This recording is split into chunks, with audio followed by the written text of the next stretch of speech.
Hey everybody, I'm Dr. Plasma and I like security systems. I want to show you an old school trap, or a fresh take on an old school trap. This is something that we used to do back in the day. Let's go to my lab.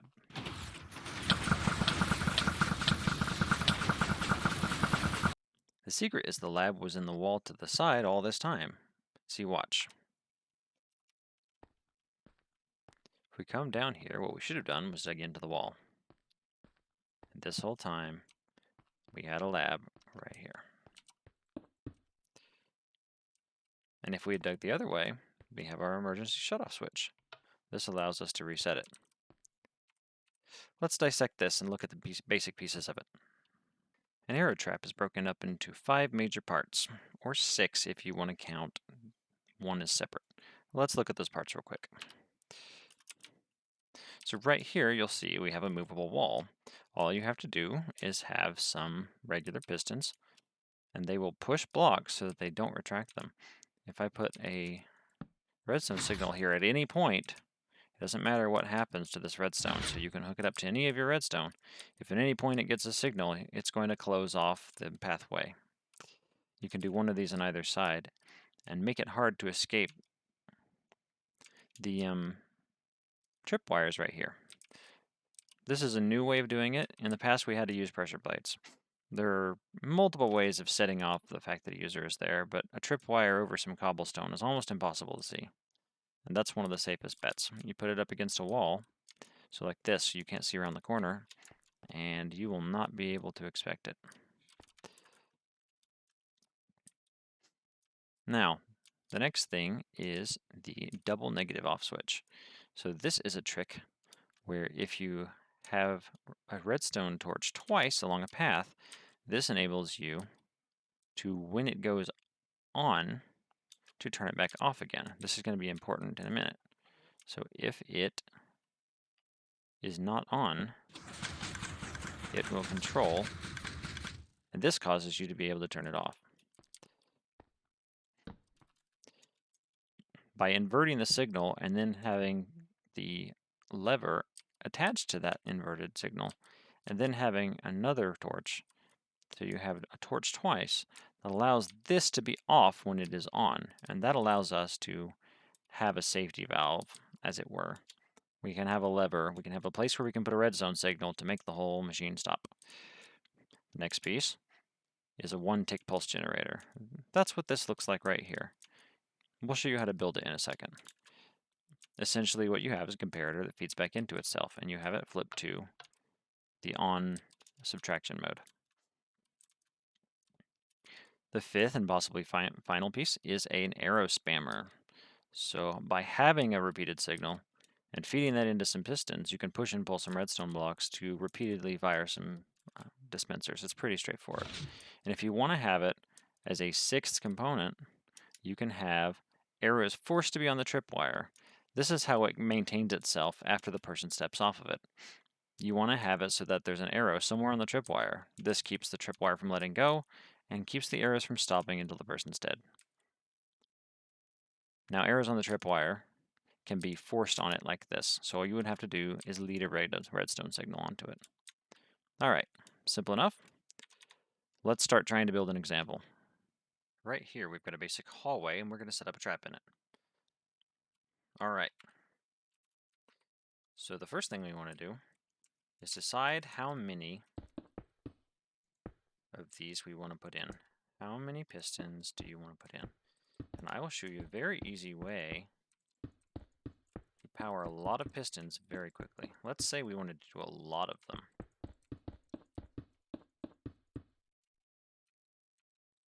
Let's say we wanted to do this many on there. All you would have to do is run redstone along 2 lines, like this.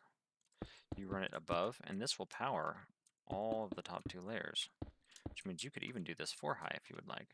Later I'm going to do a video on walls and pushing walls with pistons, but that will power all of those. Let's put some right here. So if we were to do this,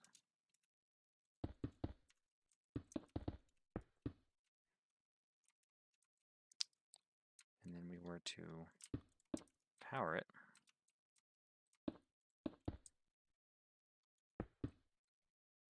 this is going to, all of these are going to push in. Because we didn't use sticky pistons, they're going to stay pushed in. The more you add, the merrier. Make it so that someone can't escape. And what you want to do is you want to have some kind of secret entrance. So maybe you have it like this. And that's where your true entrance is going to be. Your fake entrance, you're going to want to put tripwires so that they can't be seen easily. So what you don't want to do is this. What you don't want to do is put your tripwires like this. Because if you put your tripwires like this, it is very easy to see. You want to put them a little bit further down. Now how far down you put them is up to you. I'm going to put them down 4 blocks each on either side. You could do 5 or 6.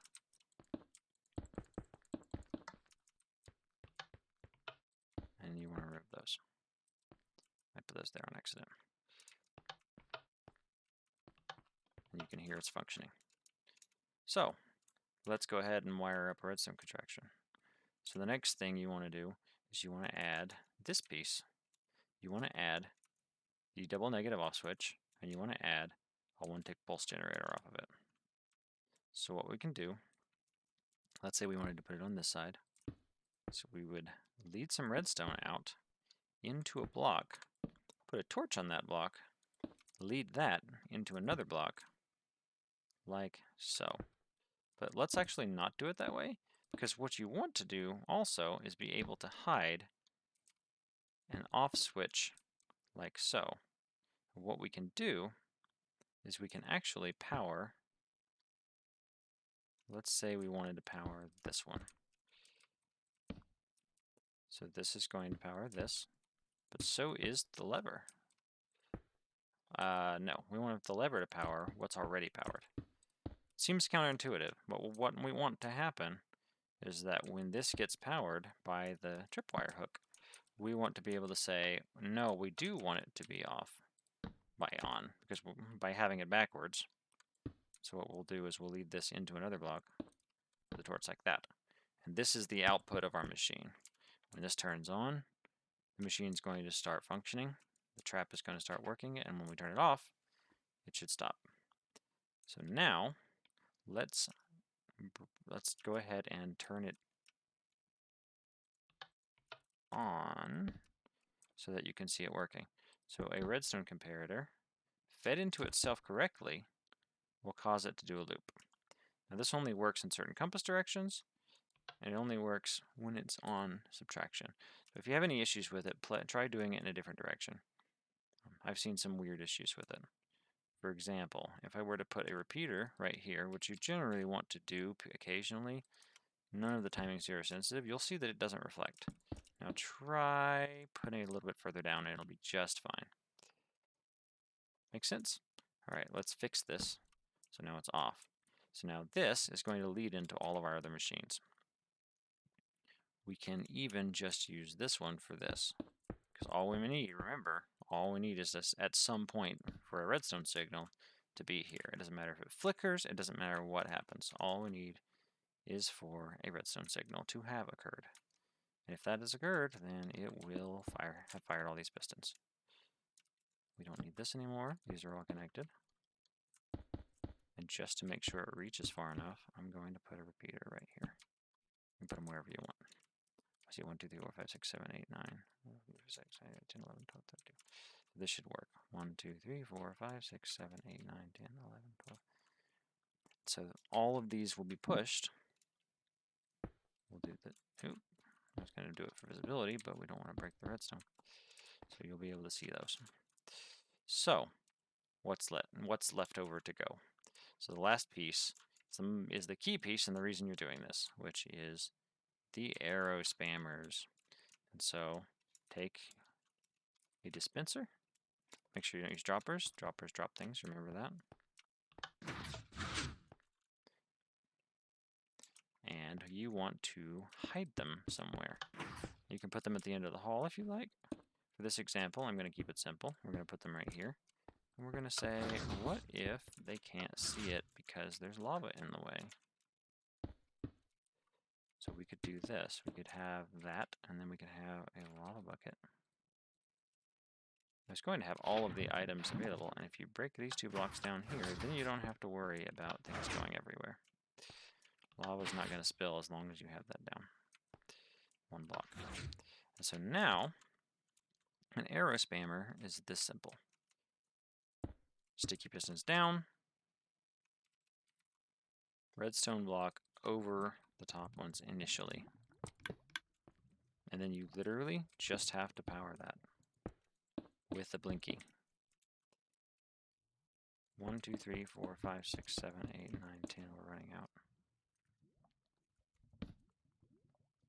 2, 2, 3, 4, 5, 6, 7. And there you go. You have a working arrow spammer.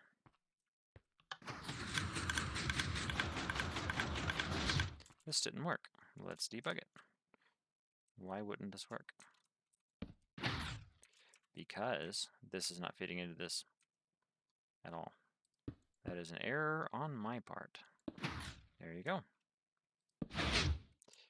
So, last thing we're going to do is show you how to make sure that it repeats by firing an arrow into the tripwire. Don't do that. So all you need to do, and so you can cover this up so you can't see it, and I'm going to show how that works lastly. So what you need to do is you need to have a dispenser. Watch this. Whoop. You can still reach it even though it's invisible. And we will put it somewhere along the line, like so, facing downward. And then if you can power that with redstone with the same blinking, you're going to see that it will fire arrows the same way. So to test this, let's fill the dispenser that's going to keep it going with arrows. So now, if you did it right, and I did not, you don't want to put it over the tripwire hook. You want to put it right here. So I didn't do it right again. These things are a little complicated. You get the general idea. We will put this right here, just to make sure. So now, when I step on it, it's still going, and going, and going. And if you put some on the sides, they won't be able to escape. There's nowhere to go. Unless you know about the secret torch, or lever, the secret lever. The secret lever turns on this portion to kill it. And so in order for it to be resettable, in order for us to be able to turn this off without it firing, we need this torch to be on. And so what you do is you go over and make sure all the arrows that are on the tripwire are collected, and you will see that this torch is on again. And now it's safe to make it active again.